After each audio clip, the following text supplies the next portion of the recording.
20-minute angler. Chris Hall, South Dakota Game Fish Parks, and the 20-minute angler. As ice fishermen and even open water anglers, we get caught up in where's the hot bite, where do I gotta go, where's my destination. But for years I've talked about opportunity, always having rods and reels in your vehicle. If you stop, you see a piece of water, you want to fish, stop, fish, even if it's just for 20 minutes. So this weekend, my wife and my little 20-minute angler, who's been on a ton of these videos when she was really little, decided they wanted to go to Rapid City and go dress shopping. It's her first high school dance. It's breaking her dad's heart, but that's beside the point. So on the way between Pierre and Rapid City is a place called Phillip, and that's where my wife is from. So I decided I was going to stop and get my man Carter, my nephew Carter. Carter, say hi. Look at the camera and say hi. Hi. And we were going to fish Lake Wagner. Little lake, little impoundment right outside the town of Phillip. We fished it a lot when we were kids, when he was younger, when Charlie was younger. And didn't really know what was biting, but I'd looked at some of the charts that and graphs and surveys that we have on our website, on the GFP website, and said, heck with it. It's going to be 50 degrees, beautiful day, so let's give it a shot. I've never taken Carter ice fishing before, so I might be the worst uncle in the world because he's now a 7th grader, and I should have taken him 1,000 times before. But we're going to get at it. We're targeting panfish, crappies, bluegills, green sunfish, perch, and whatever else bites.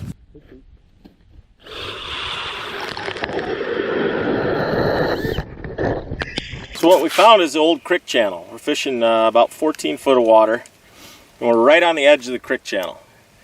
It slides up into 12, and then even out from us, it gets even shallower. These crappies are cruising right mid-lake, about 6-7 feet. Carter even has caught one at like 2 feet. So biting on minnows, waxworms, light tackle, and light bobbers. Key for a lot of this, a lot of pan fishing that I see in the winter is folks use too heavy of gear. Even with bobber rods, I'm using really sensitive, really light action rods. Little jigs, little minnows, waxworms, and trusting our electronics, our Vexilars, to mark those fish at 7-8 feet, even though we're in 12 feet, even shallower. And they come cruising through, we'll catch 2-3, and then they're gone. And then we sit and jig a little bit, and then they come back. We've tried chasing them. It just kind of seems like it's a shot in the dark, so we're sitting on the spot that we know they're coming through, and we're catching them. Snacks are mandatory. Food break.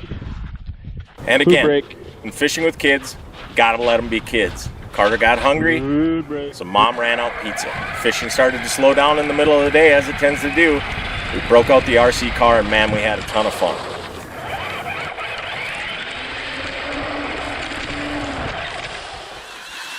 Also let them experiment a little bit. With these new electric augers, far less dangerous than a gas auger, taught Carter how to drill a couple holes. Today, but again, it's about opportunity, right? I didn't want to go and shop today. 50 degrees on a February day. My nephew Carter, I've never taken him ice fishing, so we went out, caught a bunch of fish, had a ton of fun. Have you read one yet? Small. Think small when you're thinking panfish like this. I mean, even the line, 2-pound, 4-pound test line.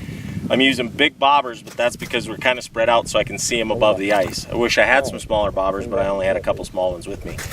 Think small.